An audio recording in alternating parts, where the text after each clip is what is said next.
Hey there, it's me, Dax Moy, and in today's short video, I'm going to be sharing with you exactly how you go about taking a £1 or $1 bottle of water from your local supermarket and charging $1 million for it, right?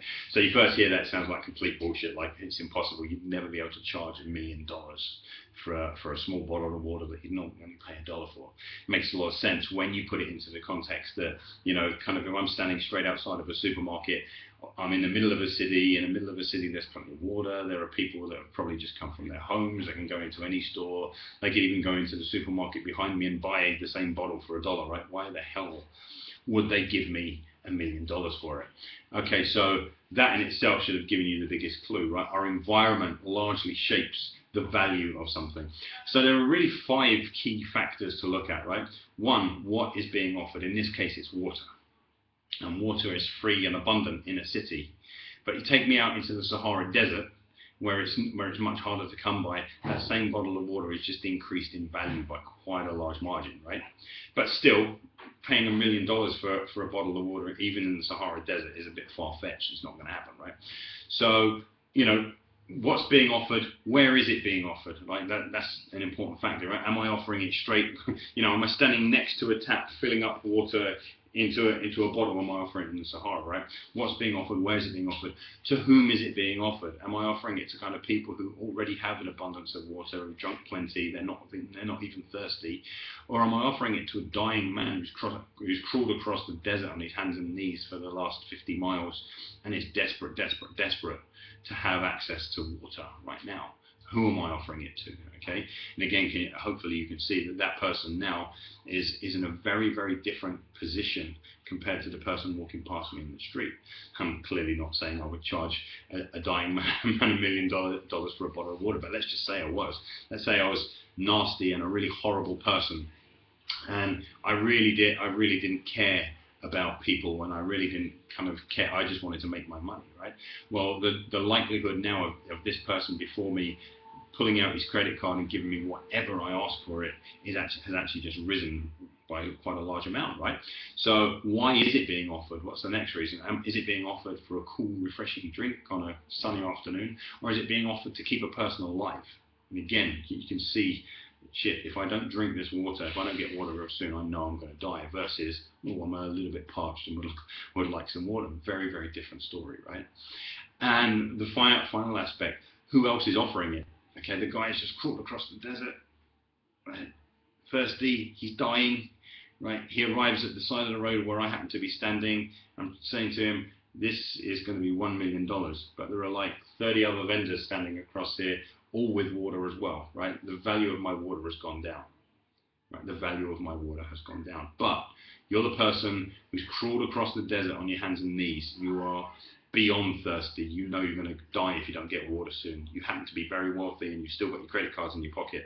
There's no one else around to go to, and I say it's $1 million, or you just don't get it because I'm a nasty, horrible sod, right? If that were the case, I promise you, if this was what was going to keep you alive, you'd pay the $1 million, right? So yeah, I know it's a bit of a far-fetched scenario. It's not something directly applicable to your business at that level. But let's just go back through each factor again and think about this, right? What's being offered? If you're just offering exercise or nutritional therapy or massage or whatever, well, just understand that there are lots of people offering that right now, right? Where is it being offered? Are you offering this service in a place where you've got, where it's really abundant and it's not the biggest and most important thing in the world? Or are you offering a much more niche service where there's hardly anybody out there that's offering what you're offering? To whom is it being offered? Are you offering it to people that don't really care that much about the result, or don't really care that much about the experience that you're offering? Or are you offering it to people for whom this has upgraded to a must, like I must have this is going to be so important to my life and it's going to change everything? Why is it being offered? Like, what's the purpose of offering this? Are you cutting straight to the chase and talking to them about the ultimate goal that your service or your product or your system will help them achieve? Or are you just talking to them about kind of working out what's great and it keeps you healthy? There's a big distinct difference, right? And finally, who else is offering it? Like, are there 50 other people in your town selling exactly the same service in exactly the same way, and it all just kind of sounds the same, right? Or are you the only person in your town who has this particular service that can, for want of a better expression, save this person's life, get them to where they want to go? There's a big difference. There's a huge difference, right? And if you can apply just these 5 points, like, so let's go back across my list. What's being offered? Where is it being offered? To whom is it being offered? Why is it being offered? And who else is offering it? If you just took those 5 questions there, you can increase the value of any product, any service that you currently happen to be providing, just by working through those and making sure that you are taking your service, you're taking your offering to those people who most want it, who most need it, who most have to have it in their lives right now, and in effect are going to value it much more, right? So I hope that makes sense.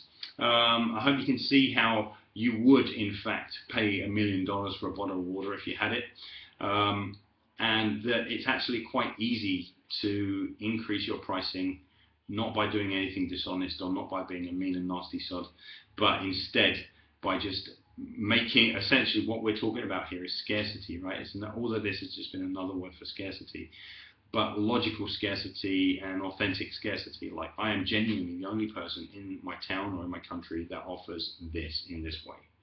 Boom, and now this is how much I charge. Hope this has been useful. I challenge you to take this away and actually just go through those 5 questions and see how you measure up in your business for the ability to charge $1 million for a bottle of water. This has been me, Dax Moy from Fitness Marketing Made Simple. I'll speak to you again very, very soon. Take care.